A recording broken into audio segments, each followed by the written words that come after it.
Well, guys, it's official. After a long 82-game season, we finally made it. The playoffs are upon us. We are going to start off today and give you guys our first of our 8-part series where we go through every single first-round matchup and give you a bit of a playoff preview. And we're going to start off today with the Boston Bruins against the Florida Panthers. Now, when we look at this series, wow, what a mismatch on paper. We're talking about this team, the Boston Bruins, that just did the unthinkable and set the best record all time with 65 wins.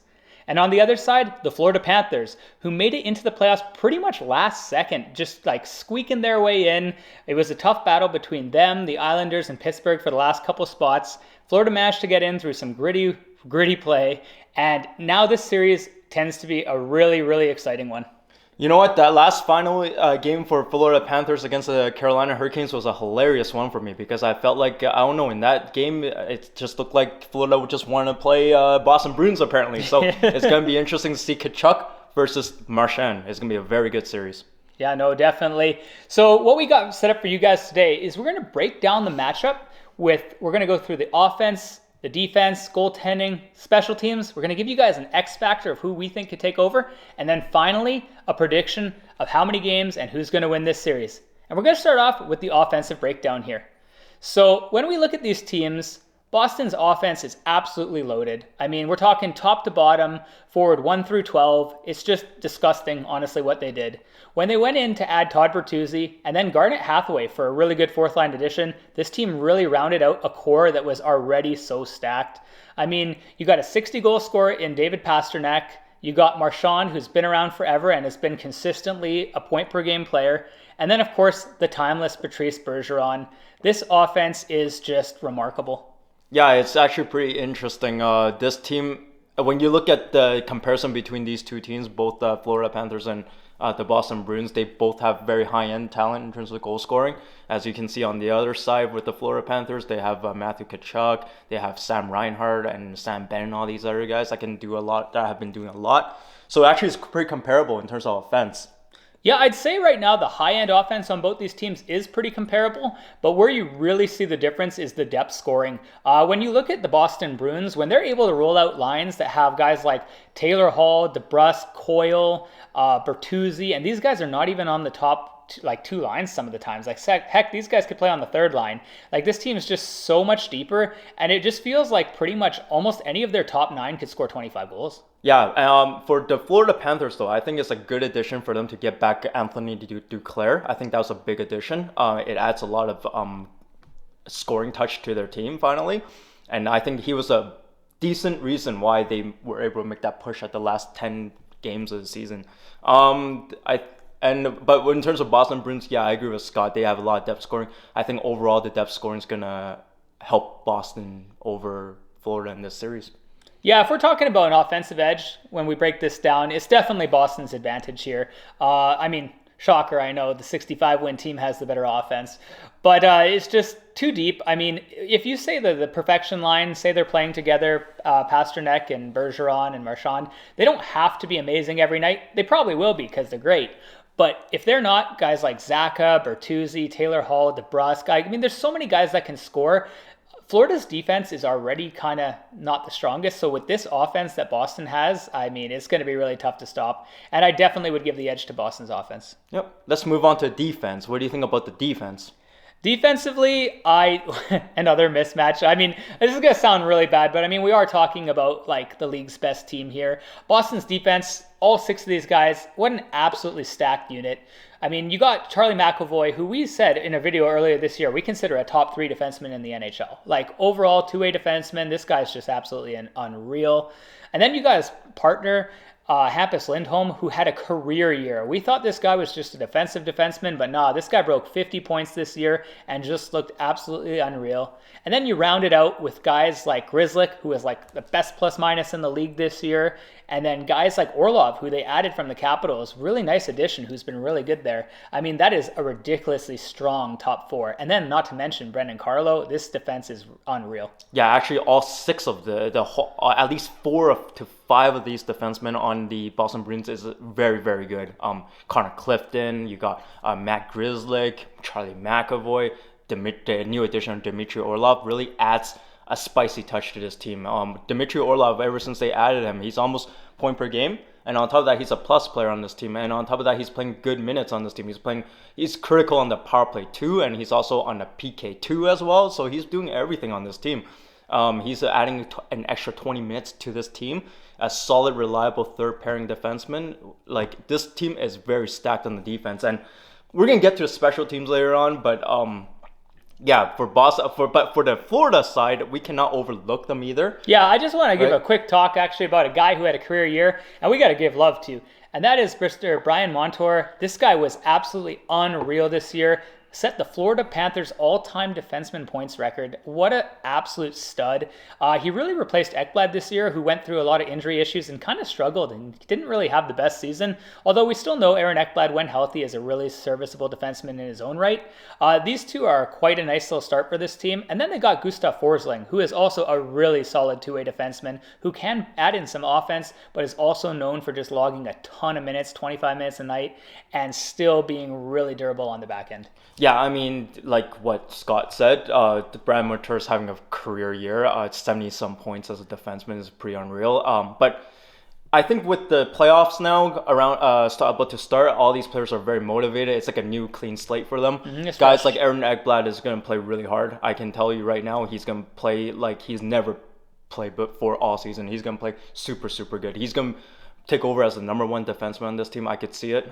He's going to shut down a lot of these players, try to shut down a lot of these players on the Boston side. But we all know how good the Boston is in terms of the depth scoring. It's going to be tough to do. But we'll see how the bottom pairing do for the Florida Panthers. That's the real difference here. I mean, the 1-2-3 for Florida is very respectable defensively with Montour, Ekblad, and Forsling, but they really have a pretty weak bottom pair. And like we said with the offense that Boston has, they can roll all their lines.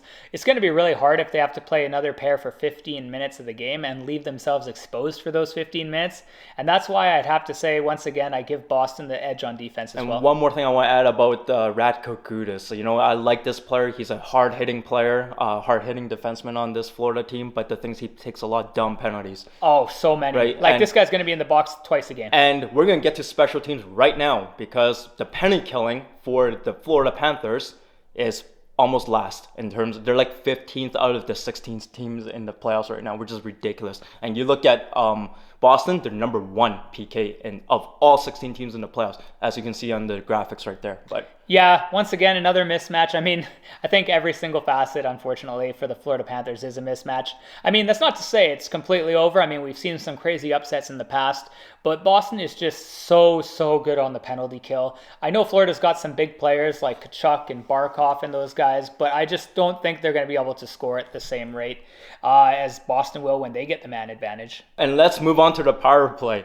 The power play is actually pretty close. I believe in the graphics you can see they're about 8 and 9. They're pretty close together. Mm-hmm. But with how bad the Florida Panthers are at killing the penalties all year round, it's going to be very interesting to see how the Boston power play would do, because they do have a lot of arsenal on their team.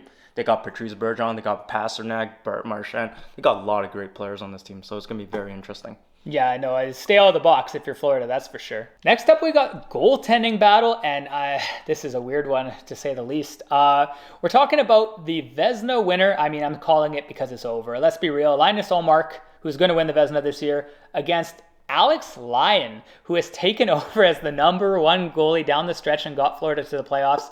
I'm going to give this kid credit. I never really heard of him before this year, but he really played really well down the stretch. A lot better than Bobrovsky did for this team, which is kind of crazy considering he's getting $10 million. But Lyon was just absolutely solid. He had over like a .920 save percentage down the stretch here. Really big. Pretty much the only reason that this team leaped Pittsburgh to get in. But we're talking about Linus Ullmark, a guy who had the lowest goals against for a goalie with over 50 games. Just absolutely crazy. He won 40 of them. This guy's a stud. It's a huge mismatch. I mean, this goalie, Linus Ullmark, scored a goal for crying out loud. I mean, he did it all. He did it all. He did everything. And, Linus Ullmark is going to win the Vezina. He's been absolutely incredible this year. Alex Lyon, I give him a lot of credit. He really helped. If it wasn't for Alex Lyon, they would not have made the playoffs. So let's be clear here. They would not have made the playoffs with Bobrovsky and net and the final push there. Give this kid a lot of credit. He's been good, but the playoffs is a completely different animal, and they're facing the best team in the NHL. It's gonna be very, very hard for them to. He's gonna be very, very, very tested in this series. Yeah, so I guess we can both say that the goaltending advantage, once again, will be going to the Boston Bruins. But we're going to go into something that we thought would be fun because really every year there's some guy that you have to rely on making the difference. And we're each going to pick an X factor from both teams of who we think could be the difference maker in this series. So I'm going to start with Boston here. And I got Tyler Bertuzzi. I think this guy is going to be a big X factor in the whole playoffs, but also in this round too. We're talking about a guy who's probably going to have to deal with guys like Matt Tkachuk because, Tkachuk always likes to start stuff. But also this guy is picked up to add some goal scoring, to be there for the special teams, like on the penalty kill and on the power play, probably more on the power play. But this is a gritty player. And I think that this team, I know they weren't a soft team to begin with, but this extra grit is going to be huge for this playoff run.